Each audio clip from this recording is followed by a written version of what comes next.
শাহজাদপুরে আবাসিক হোটেলে লাগা আগুনে 4 জনের মৃত্যু হয়েছে।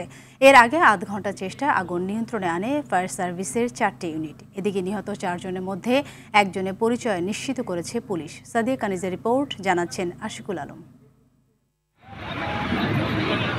রাজধানীর বাড্ডার শাহজাদপুরে সৌদিয়া আবাসিক হোটেলের 6তলা ভবন। আগুন লাগে ভবনটির 2 তলায়, পরে তা উপরের দিকে ছড়িয়ে পড়ে। আধ ঘন্টার চেষ্টায় আগুন নিয়ন্ত্রণে আনে ফায়ার সার্ভিসের 4টি ইউনিট, কিন্তু ততক্ষণে প্রাণ যায় 4 জনের।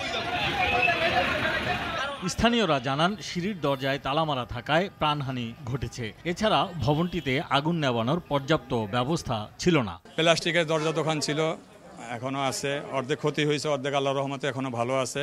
ফায়ার সার্ভিসের সহযোগিতায়, পুলিশ ভাইদের সহযোগিতায় অনেকটা আগুন নিয়ন্ত্রণে আসছে।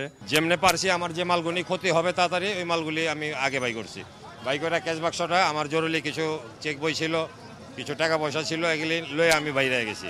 ফায়ার সার্ভিসের কর্মকর্তা জানান, রাজুকের নিয়ম অনুযায়ী বিল্ডিংটি তৈরি করা হয়নি। ভবনটিতে কোনো ফায়ার সেফটি প্ল্যান ও অগ্নি নির্বাপন ব্যবস্থাও নেই। চিলেকুটায় আমরা 3 জন লোককে আমরা আহত এবং মৃত অবস্থায় পাই এবং একজনকে বাথরুমে অবস্থা পাই।